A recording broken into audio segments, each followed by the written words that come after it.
Hey there everyone, this is the Vintage Sewing Machine Garage.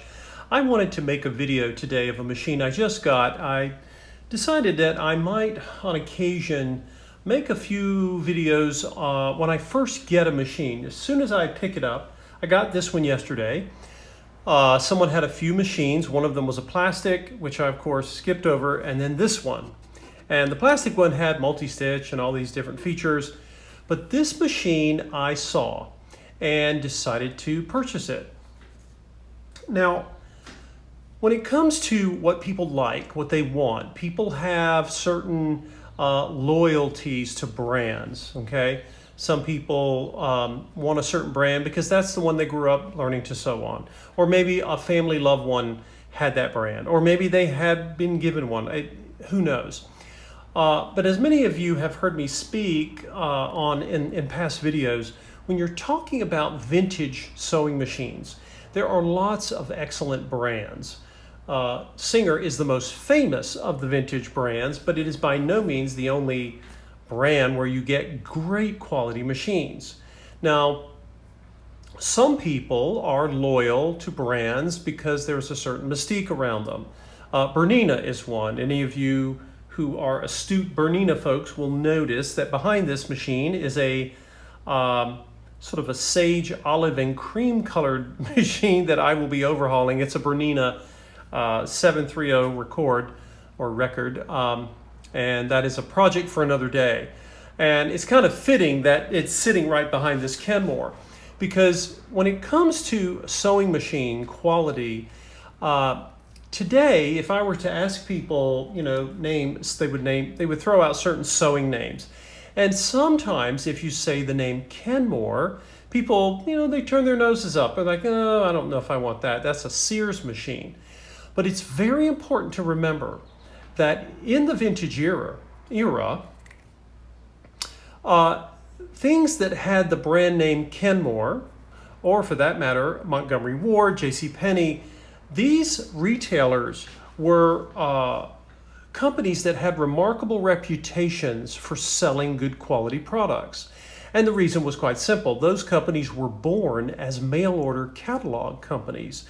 And when they got their start in the 19th century, they were selling to lots of folks in rural areas. And so they had to have very strong, unconditional guarantees so that people in the middle of rural North America, US, Canada, could actually place an order for something through a catalog, mail off a payment, or arrange for payments. Many of these people had to establish payment plans, but nonetheless, they had to trust that the product they were going to get was very high in quality, and if there was an issue, it could be either fixed locally or easily remedied. And because of that, all of these mail order catalog companies, when they decided what they were going to offer to customers, they had very high standards. Okay, so when I talk to you all about the name Kenmore or Sears, not today. Think of Sears and Kenmore a half century ago or before. This particular machine that you're looking at is the Kenmore, very heavy Kenmore, C877.50, and it was sold, it says here, order replacement parts by mail or through any of our retail stores, Simpsons and Simpsons Sears. So when you see the C in that number, this serial number was specifically used for a machine that was sold in Canada. But a very similar looking Kenmore would have been sold in the United States as well. And remember, Sears had a lot of choices. They were a massive retailer with a lot of power, and they could go to a manufacturer. In this case, the manufacturer was a Japanese company. The exact maker I'm not quite sure of at this point. And they had very high standards, and they could command those standards because they had such buying power. So when you think of quality, the name Kenmore and Sears should be very high up on your list for, I want to be specific, for vintage sewing machines, okay? They are even these that are made in Japan. This, of course, is a Singer 15 class clone machine, although you don't see the dial. Actually, this is not a true clone. I take that back. The clones, of course, have the tension dial for the upper thread on the left side. They usually are sticking out over here. This is 15 in the sense that it uses a 15 class shuttle bobbin case and 15 class bobbins. To be more accurate about this, this machine I picked up, I saw it listed, I went and bought it from the customer. They have other machines and they just didn't use this anymore. This machine is, of all the fancy machines I have seen over the years, because I think it was in the same week I went and purchased the Bernina free arm that you see behind here. I really have an appreciation for even simpler machines. This is, of course, a dedicated straight stitch, but it's not without features. It has feed dog drop, and you can have your feed dogs up or down. You could do free motion embroidery with this machine. Of course, you have reverse or back tacking. You have stitch length control, and you even get a little window to see your dial, right? This machine is remarkable. It has a 1 amp motor, a very powerful motor. It has its bobbin winder on the front. Spring is very healthy. Has, of course, its bobbin tire. This machine was probably serviced about, within the last decade. It has a pretty nice belt on it, actually. And it has something else. When I turn this hand wheel, there's a certain smoothness and weight that I find a little difficult to describe.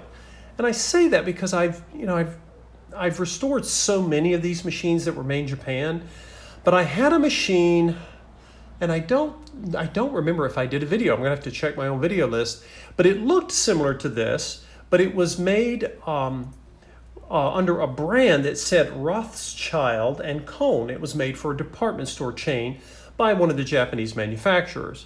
Now, Kenmore, of course, you see the name, and they've even taken the name and kind of did a little swirl up here. That's how it was designed. You have, of course, your thread spool up top, and this one is not spring-loaded like some of the Japanese machines I've seen. I think the old Windsor that I restored that I showed in an earlier video had a spring-loaded spool pin. This one, it folds down. Not sure what the purpose of this was. Maybe it made more clearance for the case. This does have a case cover. Has this nice sort of, I don't know what color you'd call this. It's kind of a bluish green metallic. I'll call it jade just because I don't have any other name for it.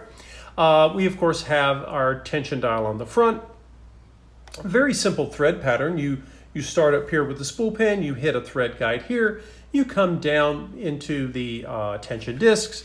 There, of course, is your check spring with a lot of wonderful bounce. You'll come up to the take-up arm, and then again, you're going to see, let's zoom in, maybe that'll make it a little bit clearer. Ooh. And you will see a thread guide, another thread guide, one more, and then, of course, this, like many machines from the era, it threads from the left towards the right. Uses standard needles, class 15 bobbins. It has low shank feet. So if you have other low shank feet, let's say you had a free motion foot. These vertical class 15 bobbin machines are fantastic for doing darning work, free motion work. Some of you may want a machine that has a dedicated straight stitch setup for just doing free motion.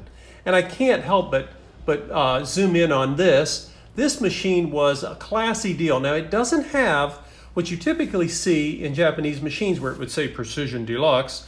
I don't know if Sears told them not to do that. I really don't know. But look at this, folks. It even has the coat of arms. And this is the Kenmore coat of arms. And of course, you have a knight and you have laurel wreaths and you have, all these crests and things to make it look, it was like a big deal.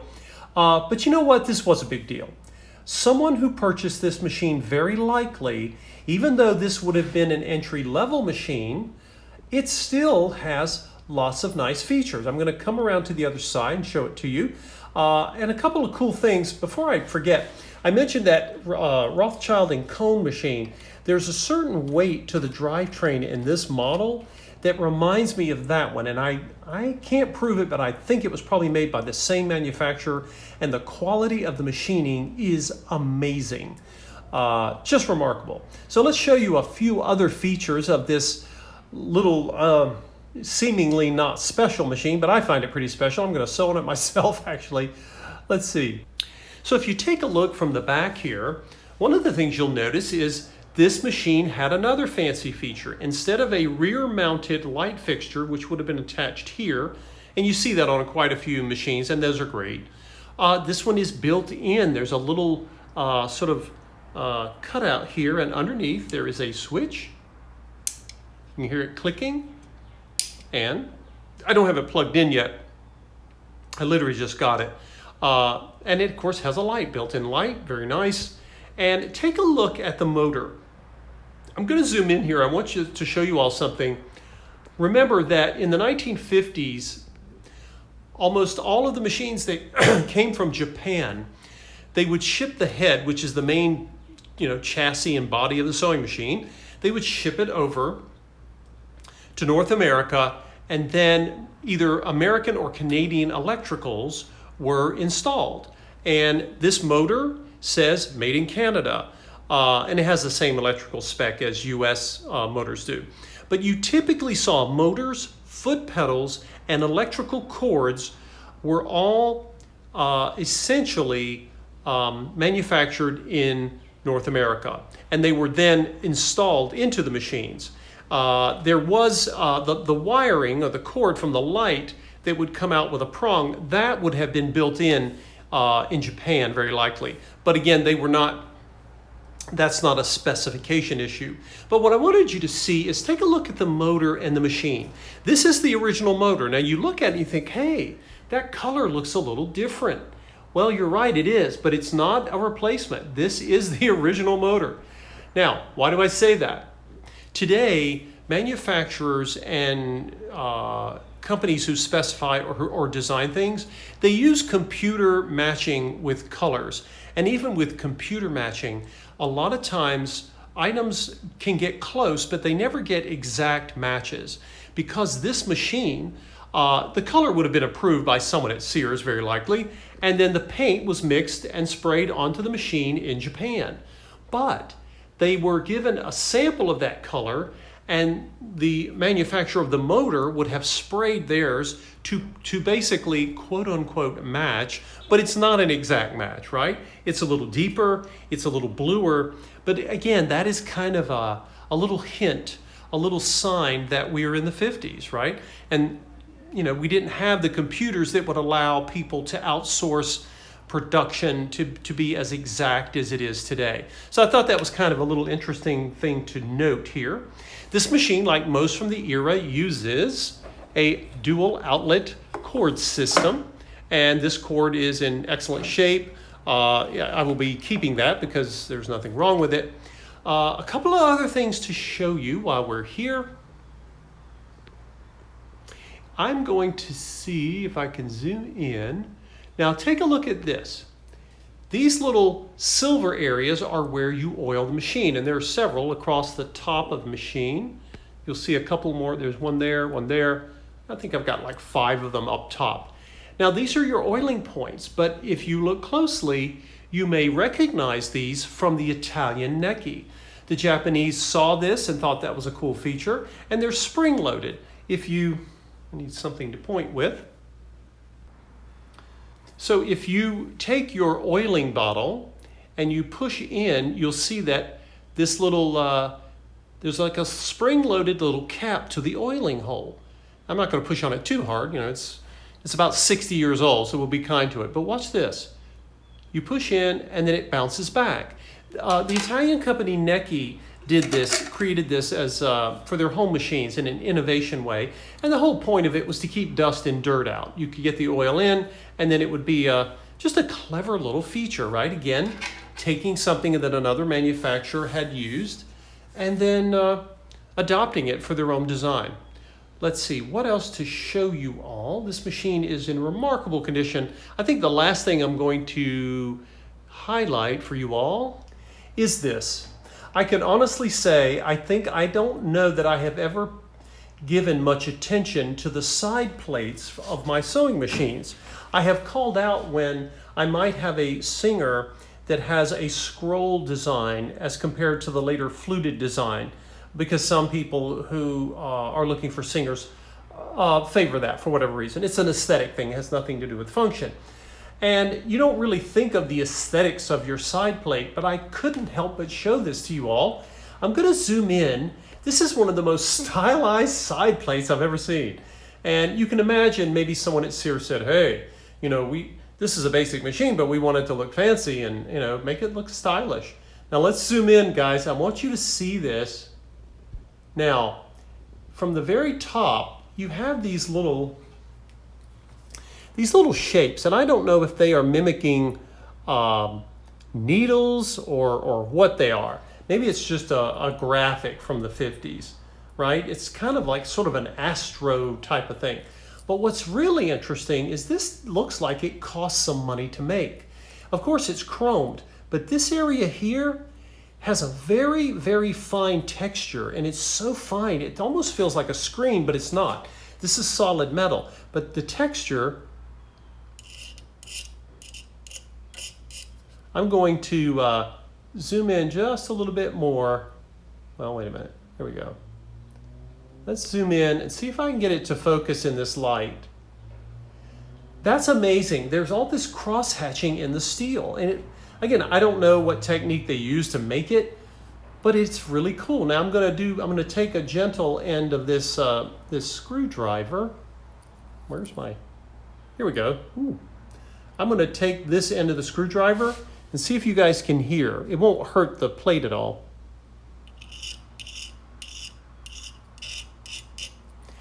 It's really amazing. It's just, I don't think I've ever seen anything like it on a sewing machine. And I know I sound like I'm really geeking out on something like the steel, but you know, when you've seen machines, this many machines over the years, what a cool little feature. Again, this has no functional purpose. It's purely decorative, and I'm almost, I'm wanting to be extra careful with it. It's clean, thankfully, because it looks like it would be if it had old oil on it, it would be a pain. But this is one of the most cool and fun features of a machine I think I've ever seen, and on this just basic, unassuming Kenmore. Here's another angle for you. So obviously I have seen some really, over the years, I've seen some really wonderful machines, beautiful, strong. I fall in love with every machine I get to restore and rescue, but it's so funny, sometimes it's not even the complex machines that have all the fancy features.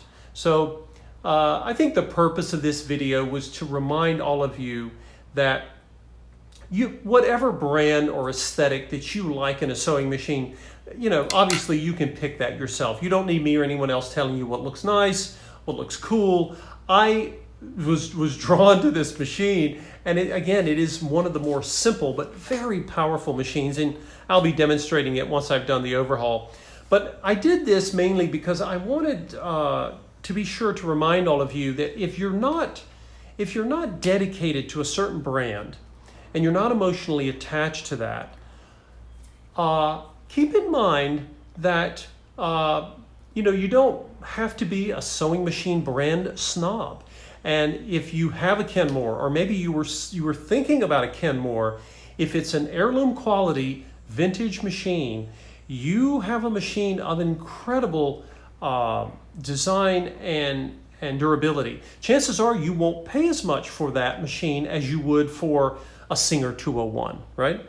But all of these machines have their place and purpose, and I've got a few things of mine that I need to mend, and I think I'm going to use this machine. I had no idea when I picked this up yesterday. I drove about a half hour away. I had no idea that I would be so taken with a class 15 straight stitch, Kenmore made in Japan. Who knew? I've seen many Japanese made machines, but this one takes the cake. I don't know. But anyway, whatever brand that you are looking at, if you have one of these Japanese machines, whether it's a clone or an adapted 15 bobbin machine like this one, always give them their due, because any machine, whether it was Sears or any other department store, you may see a pen crest, which was a name that J.C. Penney used. Whenever you see one of these department store vintage sewing machines from the vintage era, these machines were well made because the department stores had a really powerful guarantee and they did not want those machines coming back. So they were very picky about what they sold. So just wanted to put this video out there for all of you as a kind of a reminder to show appreciation for all of these brands, not just the most famous like the Singer or the those with the mystique like the Berninas. They're all wonderful machines and they all have their place. And who knows, I may put this up for sale or I may keep it, I don't know.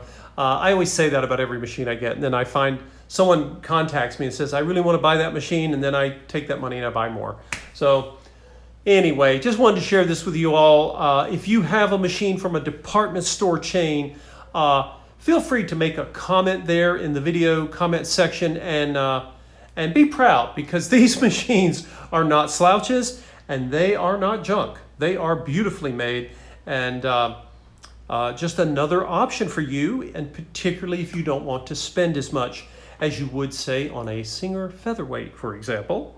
Those of you who have purchased featherweights know what I'm speaking of, and I love the featherweights. They are legendary, but I think that this Kenmore here, this unassuming little Kenmore, deserves its own legend too. Anyway, thanks for watching, everyone. Stay tuned for more videos coming soon.